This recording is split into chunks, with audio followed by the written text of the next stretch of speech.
Salam SMK bisa, siap kerja, santun, mandiri, dan kreatif.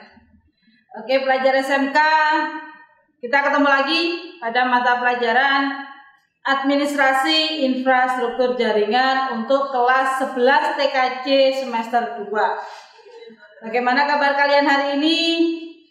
Tetap harus semangat dan selalu jaga kesehatan.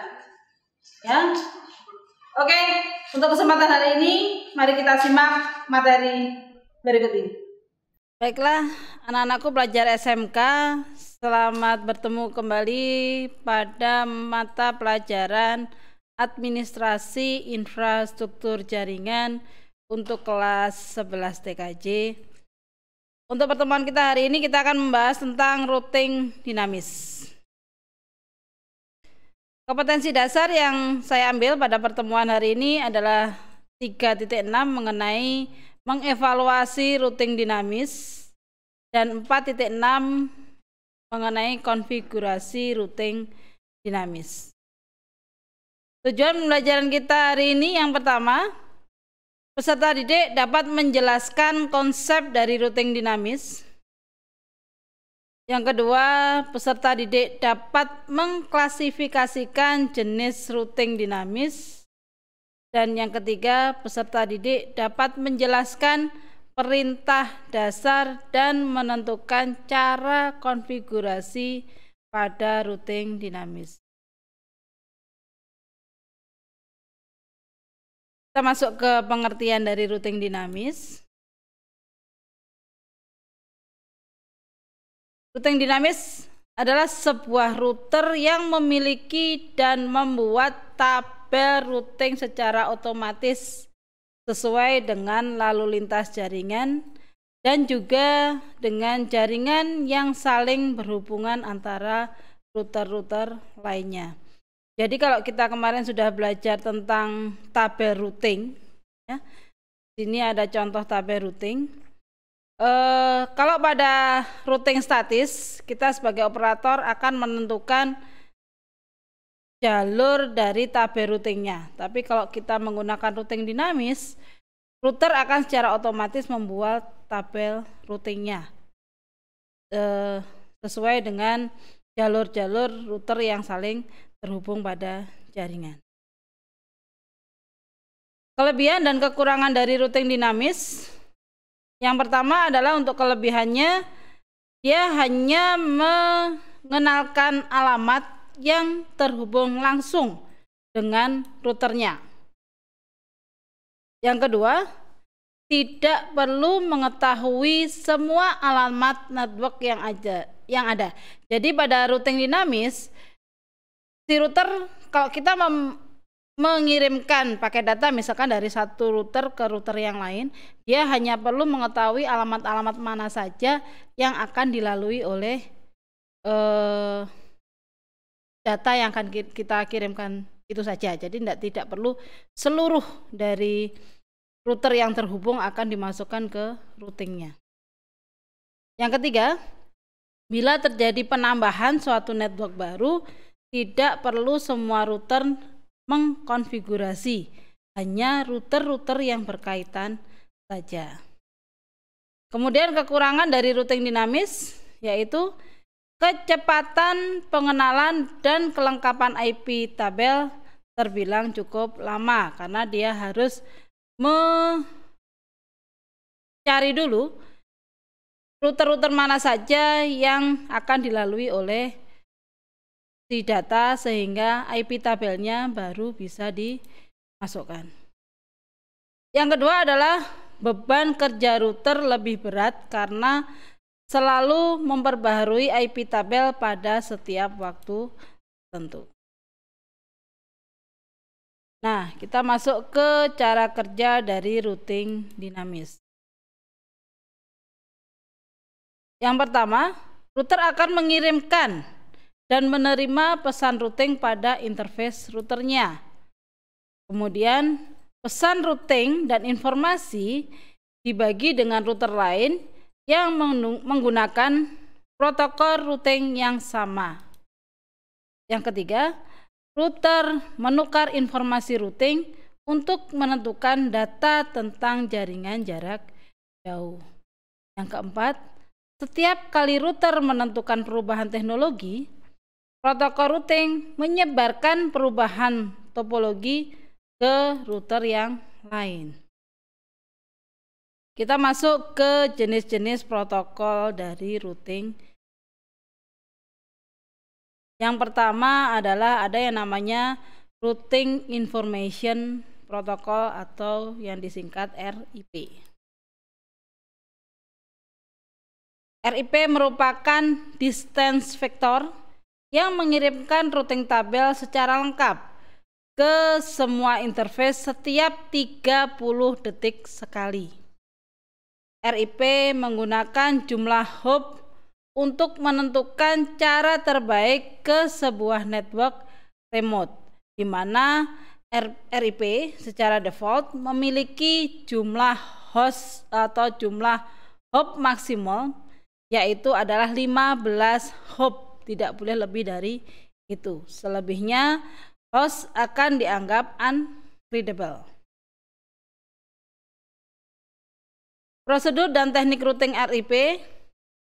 Secara sederhana, konsep kerja RIP adalah yang pertama, host akan mendengar pada alamat broadcast jika ada update routing dari gateway. Yang kedua, host akan memeriksa terlebih dahulu routing tabel. Routing tabelnya adalah routing tabel lokal jika dia menerima update dari routing. Yang ketiga adalah default. RIP mengupdate data setiap 30 detik sekali. Jika root belum ada, informasi akan segera dimasukkan ke routing tabel. Dan jika root sudah ada, metrik yang terkecil akan diambil sebagai acuannya. Rute melalui suatu gateway akan dihapus jika tidak ada update dari gateway tersebut dalam waktu-waktu tertentu. Khusus untuk gateway, RIP akan mengirimkan update routing pada alamat broadcast di setiap network yang Perintah konfigurasi RIP ada contohnya, ada yang di bawah ini. Ini silahkan dituliskan pada terminalnya, ya. Ini terkonfig pagar router RIP. Kemudian alamat networknya disebutkan. Mau masuk ke alamat network yang, ya. Protokol yang kedua adalah ada yang namanya Open Shortest Path First atau OSPF. OSPF merupakan sebuah routing protokol berjenis IGRP atau Interior Gateway Routing Protocol yang hanya dapat bekerja dalam jaringan internal suatu organisasi atau perusahaan. Jaringan internal maksudnya adalah jaringan di mana kalian bisa memiliki hak untuk menggunakan, mengatur, dan memodifikasi. Atau dengan kata lain, kalian masih memiliki hak administrasi terhadap jaringan tersebut.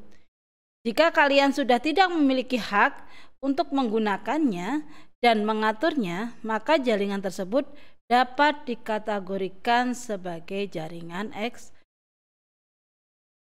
Selain itu, OSPF juga merupakan routing protokol yang berstandar terbuka. Maksudnya adalah routing protokol ini bukan ciptaan dari vendor manapun. Jadi siapapun dapat menggunakannya atau menggunakan perangkatnya dimanapun dapat kompatibel. Ya, jadi dimana-mana bisa kompatibel dengan menggunakan protokol ini. Prosedur dan teknik routing OSPF yang merupakan protokol routing yang menggunakan konsep hierarchy routing. Ia mampu membagi jaringan menjadi beberapa tingkatan. Tingkatan tersebut dikenal dengan sistem pengelompokan area. Nah, ini adalah contoh konfigurasinya. Jadi ada pengalokasian dari areanya berapa. Yang ketiga ada yang namanya Border Gateway Protocol atau BGP.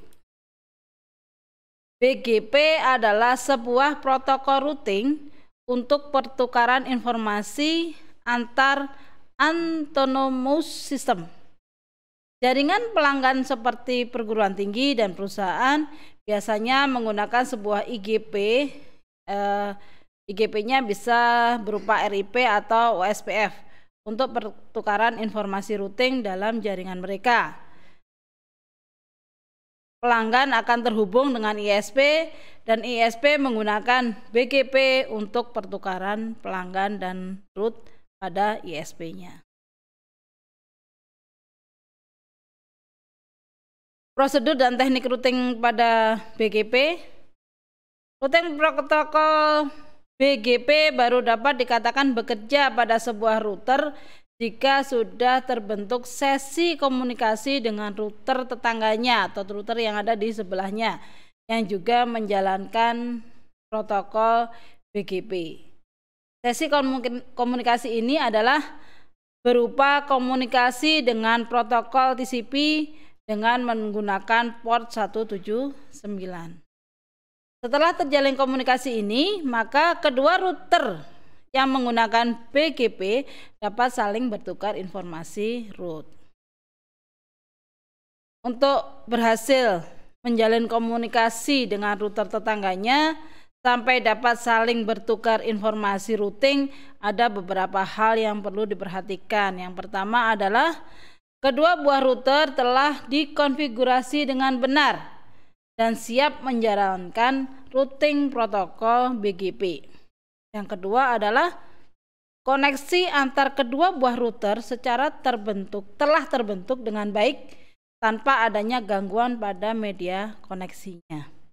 Yang ketiga, pastikan paket-paket pesan BGP yang bertugas membentuk sesi BGP dengan router tetangganya dapat sampai dengan baik ke tujuannya. Yang keempat adalah pastikan kedua buah router BGP tidak melakukan pemblokiran port komunikasi TCP pada port 179. Yang kelima adalah pastikan kedua buah router tidak kehabisan resource saat sesi BGP sudah terbentuk dan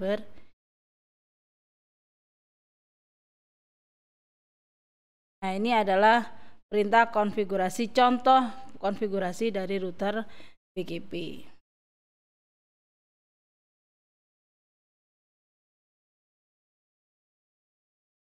Itu tadi materi yang sudah kita bahas. Ini ada beberapa tugas yang bisa kalian kerjakan dan silakan nanti setelah dikerjakan dengan baik masukkan ke Google Classroom-nya masing.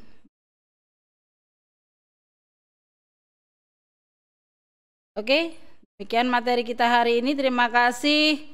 Tetap semangat, tetap jaga kesehatan. Sampai jumpa. Baik pelajar SMK, demikian video kita hari ini. Silakan ditonton dan disimak dengan sebaik-baiknya. Dan kalau memang masih belum paham, silakan diulang terus. Untuk pengumpulan tugasnya silakan dikumpulkan melalui Google Classroom-nya masing-masing. Jangan sampai ditunda-tunda. Jangan lupa like serta klik subscribe dan tekan tombol loncengnya supaya kalian tidak ketinggalan informasi. Dan share jika menurut kalian video ini bermanfaat untuk orang lain. Sampai jumpa di video kita selanjutnya. Tetap jaga kesehatan. Jangan lupa pesan ibu dengan 3M-nya. Salam SMK bisa. Siap kerja, santun, mandiri, dan kreatif.